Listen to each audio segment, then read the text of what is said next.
kita, kasusnya Shinzo Abe, mohon maaf dan segala hormat ya, terjadinya serangan itu dalam sejarah Jepang baru pertama kali saya kira pimpinan ya setingkat Prime Minister dibunuh itu pada saat dia kampanye.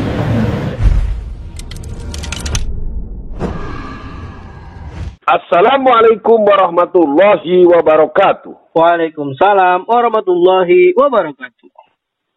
Alhamdulillah wa syukurillah wa nikmatillah la haula wa la quwata illa billah.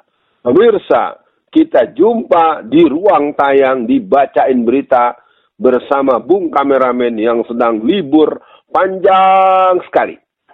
Ya, Bung Alfian, semoga Bung Alfian nantiasa dalam lindungan Allah nih Bung Alfian.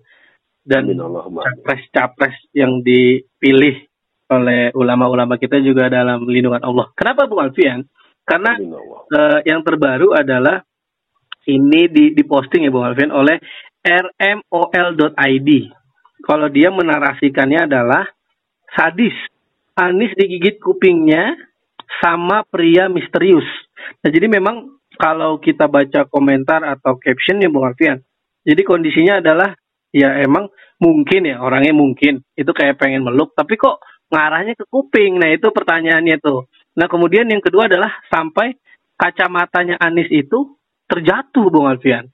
Bahkan Anies sampai bilang di live TikToknya, kemungkinan saya akan ganti nih karena udah sangat tidak enak, bisa dibilang nggak tahu ya antara patah atau hampir patah gitu. Nah ini kan berulang ya Bu Alfian. Menurut saya kalau yang dulu yang sempat pengen meluk tapi jadi kayak pengen mukul, orangnya itu kan responnya bisa normal ya Bu Alfian. Dia bilang, oh saya ini pengen ini ternyata begini. Nah yang sekarang responnya aneh pelakunya Bu Alfian.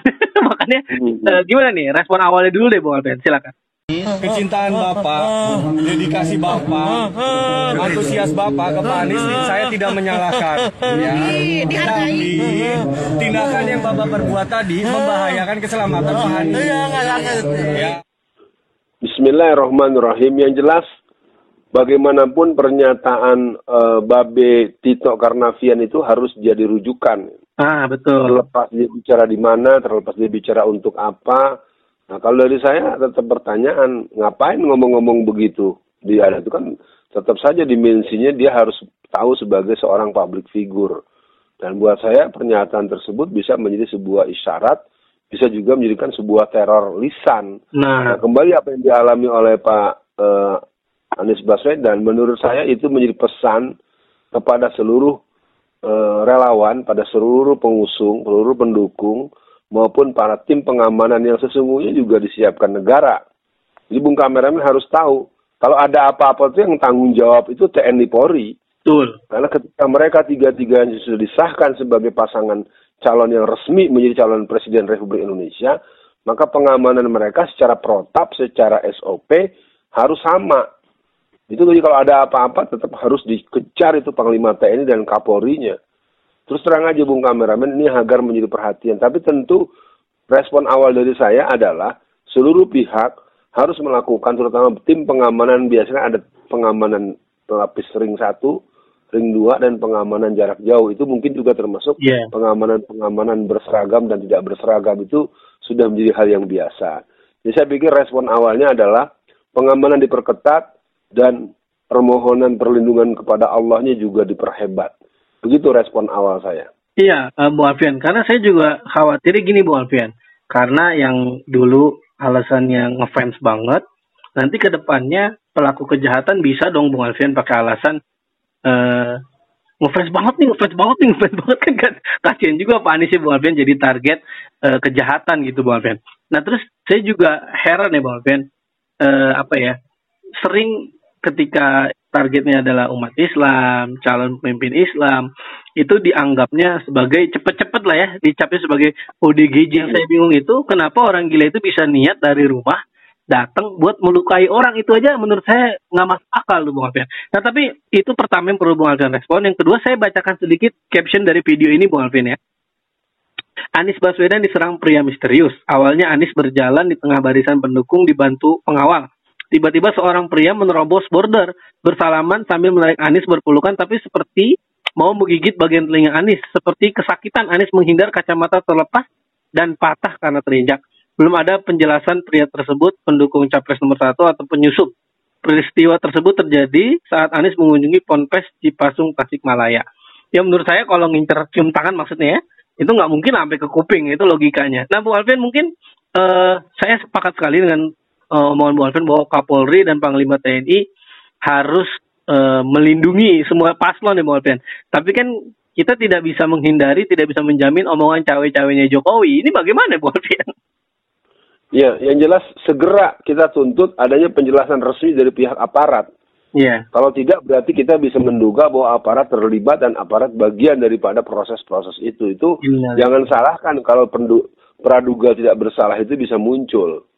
Yang kedua, saya ingin kabarkan pada saudara Bung Kameramen bahwa ODGJ atau orang gila itu atau bekas orang gila yang udah sembuh atau orang gila yang udah mendingan, saya punya satu pembacaan yang cukup serius bahwa mereka ini memang dimanfaatkan oleh pihak tertentu.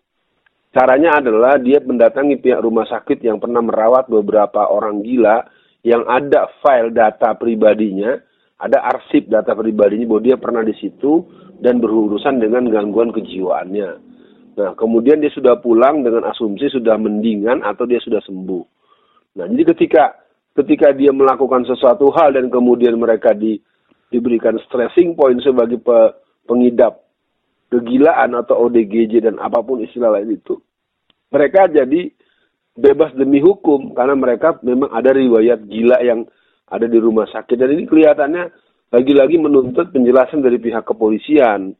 Karena bagaimanapun saya yang tahun ini memasuki tahun ke-40 tahun saya melakukan partisipasi pergerakan secara Islam, pergerakan dakwah, dan pergerakan politik. Saya ingin mengatakan ini adalah persiapan pemilu yang paling brutal dalam sejarah pemilu di Indonesia. Ini yang paling brutal karena kelihatannya disebabkan orang yang bernama Jokowi ini kerjaannya bukan ngurusin negara, kampanyein anaknya terus.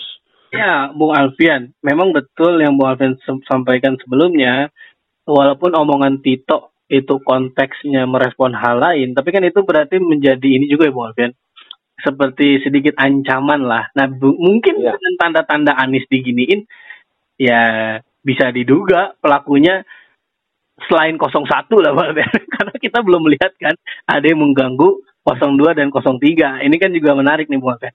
Nah Bu Alfian, untuk akhir sesi kali ini, nah ini kan terjadi jelang debat nih Bu Alfian.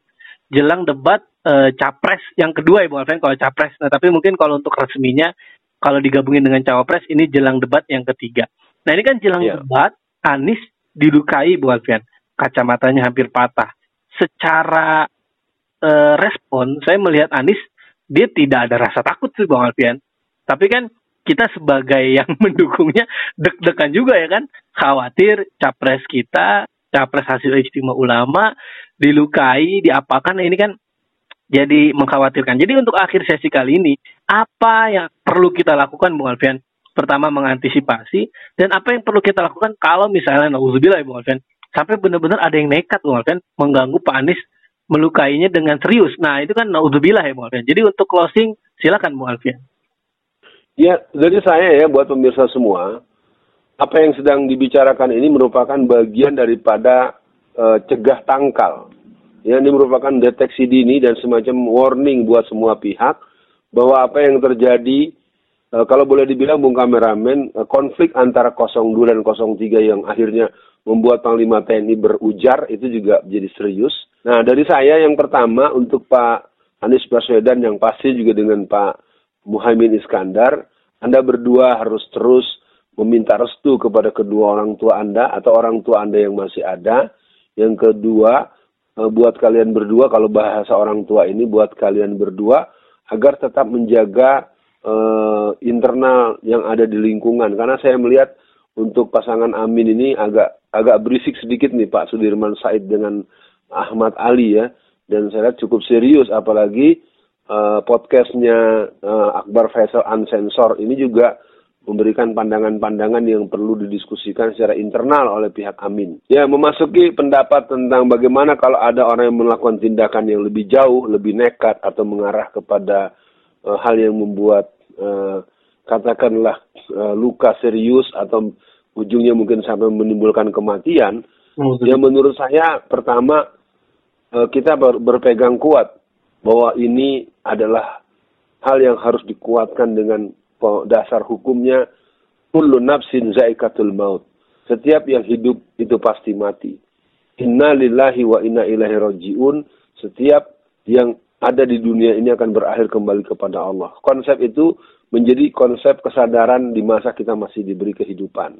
Yang kedua, sistem manajemen keamanan harus dibuat dengan formula saling mengimbangi, saling kalau bahasa gampangnya, saling menginteli.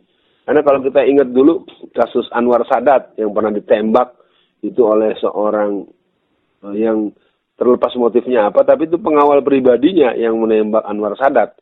Ini artinya nanti kalau terjadi sesuatu itu belum tentu dari eksternal atau sniper dari jauh, boleh jadi orang dekat yang mungkin seragamnya sama, kostumnya sama, maka itu harus terjadi pengamanan yang bertitik-titik lah gitu menurut saya. Jadi jangan sampai nanti ketika kejadian ternyata yang melakukan itu orang yang dianggap barisan atau tim amin juga, kan jadi kan lo ditusuk sama teman sendiri nyalain orang. Nah itu juga harus dihindari gitu Bung Kameramen. Ini sebagai sebuah peringatan.